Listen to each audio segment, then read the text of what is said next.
ঈদযাত্রায় দুর্ঘটনার কবলে পড়ে মুহূর্তে ঈদ আনন্দ রূপ নেয় বিষাদে। এবারের ঈদের ছুটিতে সড়ক দুর্ঘটনায় নিহতের সংখ্যা ছাড়িয়েছে অর্ধশত। সড়ক, রেল আর নৌপথে অসাবধানতা, অব্যবস্থাপনা আর অনিয়ন্ত্রিত যানবাহনের কারণে প্রাণ হারিয়েছেন তাদের অনেকে। কেউ বা আহত হয়ে ভর্তি হাসপাতালে।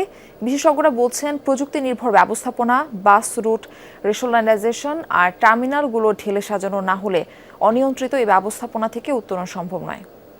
রেইনবো অলরাউন্ডার এক্সটেরিয়র পে বাড়ির বাহিরের দেয়ালের সুরক্ষা নিয়ে থাকুন নিশ্চিন্ত। সাথে পাচ্ছেন 10 বছরের ওয়ারেন্টি।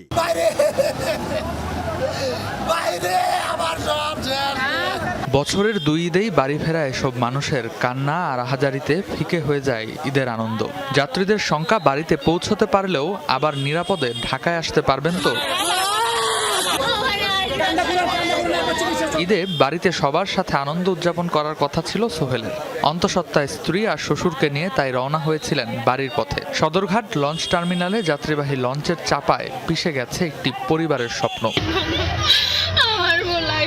সড়ক পথে নানা অব্যবস্থাপনা, ফিটনেসবিহীন গাড়ি, দক্ষ চালকদের অভাব, ওভারটাইম ড্রাইভিং, এই সব অনিয়ম এখন পরিণত নিয়মে। কিন্তু এসবের বলি ঈদে ঘরমুখ মানুষেরা।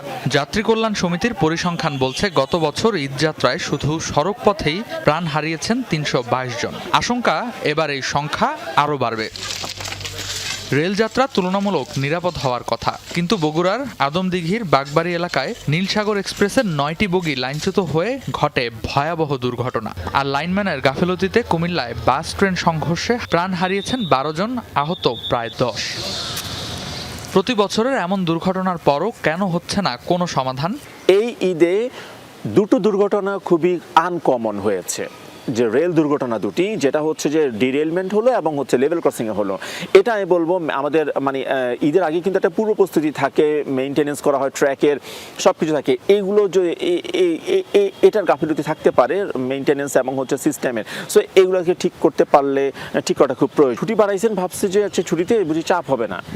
এই বিশেষজ্ঞের মতে, প্রযুক্তি নির্ভর ব্যবস্থাপনার সাথে বাস রুট রেশনালাইজেশন, টার্মিনাল আধুনিকায়ন আর সঠিক তদারকি না করা হলে দুর্ঘটনা কমানো সম্ভব হবে না। পানিতে পড়ে যাওয়াটা খুব কমন, প্রাণহানি কখনো ঘটে কখনো ঘটে না। সদরঘাট টার্মিনালকে ঢেলে সাজানো, যাতে কিনা আমার এই ধাক্কাধাক্কি বা পল্টুন গ্যাংওয়ে ঠিকভাবে আমি যদি ডিজাইন করতে পারি। এবার কিন্তু কমলাপুর স্টেশন থেকে কিন্তু দেখা যাচ্ছে ছাদে উঠে গিয়েছে, তাহলে কেউ না কেউ নিশ্চয়ই তাকে ঢুকতে দিয়েছে। এগুলো যদি আমরা রেখে দেই, তাহলে কোনোভাবেই আসলে আমরা ঈদযাত্রা নিরাপদ করতে পারবো না। আমাদের সিস্টেমটাকে সাজাতে হবে যাতে মানুষ ভুল করলেও জীবনটা চলে না যায়, সেজন্য ফেরত আসতে পারে। কিছু ক্ষেত্রে যাত্রীদের অসাবধানতা, দায়িত্বরতদের অবহেলা থাকলেও বিশেষজ্ঞরা বলছেন, যাত্রাপথে শৃঙ্খলা ফেরাতে প্রয়োজন সরকারের কঠোর পদক্ষেপ। রেদওয়ান আহমেদ, যমুনা নিউজ, ঢাকা।